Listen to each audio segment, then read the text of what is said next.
Hey guys, I'm here at New York Comic Con with two of the stars of Person of Interest. Welcome, Michael. Welcome, Kevin. Thank you. Thanks. This show, I was just talking to Greg about the fact that you really sort of blew up, literally in some senses, the paradigm at the end of last season. What was it like for you to see that they were going to really change the whole setting and dynamic for you? I thought it was an exciting development and brave storytelling on the part of the writers. I got used to those kinds of big gear shifts when I worked on Lost, so this feels really good and comfortable and exciting to me. And, you know, for Kevin, for your character, I guess things didn't change as much as for his day, but now it has because he's got this new guy sitting next to him. Has it been really fun for you to have this very different back and forth now with Jim this season? Yeah, no, it's been a lot of fun to have the guy sitting across from you who's been torturing you for the last 3 years from the shadows sitting across your desk. It's quite fun. This show, it was introduced as a sort of, a great way to have a case of the week, but then it's become very intricate. Has that surprised you as you've moved along and realized that just how many things weave together? Did you know that when you began the show? No, I thought we would be always doing standalone episodes, so I think it's interesting, a little surprising that we've gone so far down the road to a kind of a serialized Uber narrative, a bigger, more obscure mythology thing that's happening. I personally like that. Mm-hmm. Yeah, Kevin, for you, it's funny, even just writing about the show, I love the show, but there's a lot of groups, a lot of organizations and names when you guys are getting the scripts, or is it sometimes you're trying to keep track of, okay, Decima and Vigilance and all these groups that you're dealing with? Well, Fusco doesn't have any knowledge of any of those That's true. any of those groups, so it's pretty simple for me. It's just a matter of playing whatever is on the page. Truthfully, the writers will take care of that. So, really, for me, it's I have the luxury of being totally oblivious to any of those organizations. Right. This season, there's a great new dynamic with the secret identities that are manifesting for these characters. We've seen your character a bit at his day job. Might we see more of that going forward?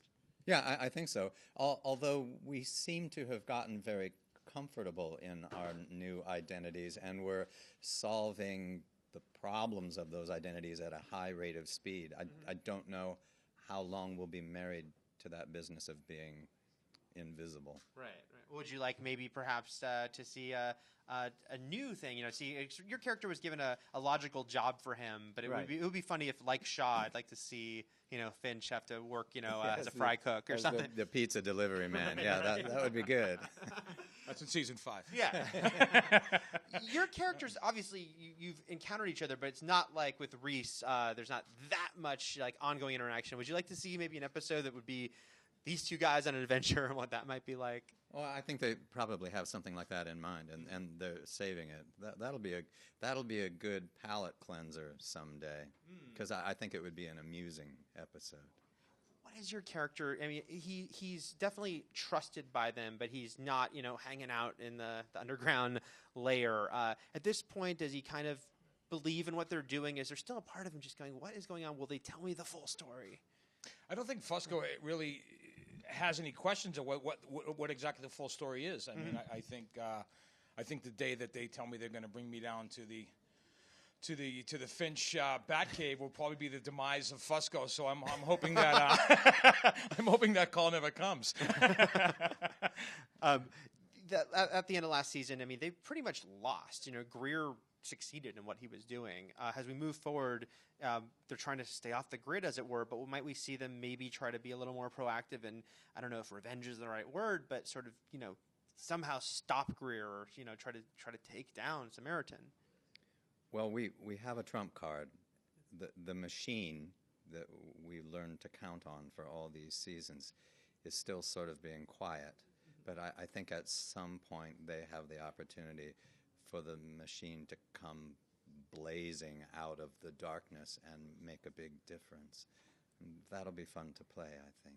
Mm-hmm. And last week was a great Lionel-centric episode.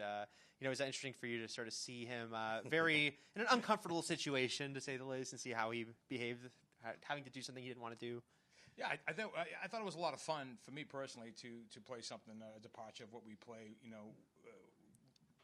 week in and week out on the show, to have something that's kind of totally removed from the machine and Samaritan and just kind of have some fun. I really enjoyed it. It was really a lot of fun. It was fun. It was well played, too. Thank you. I know you guys have to keep your secrets on this show, but coming up, is there any episodes or storylines you're excited for the audience to see involving your characters or other characters? There's an episode coming up where Mr. Finch goes abroad to do a piece of business, but there's more to his trip than meets the eye. I think that'll be fun. Intriguing. And what about you? Anything else here? You actually got them to do that Paris trip? Did you actually bid in for that? Yeah. That's unbelievable. That's great. Did you take Carrie with you? And I insisted on a suite at the Georges. That's fantastic. You should do that. Lionel goes to Italy. Lionel goes to the Chelsea Pier. That'll be a big one as well. Well, guys, for plenty more, we love this show here at IGN. So we're looking forward to seeing more this season. Every week you can see Person of Interest CBS. For plenty more on Person of Interest and New York Comic Con, keep it here at IGN.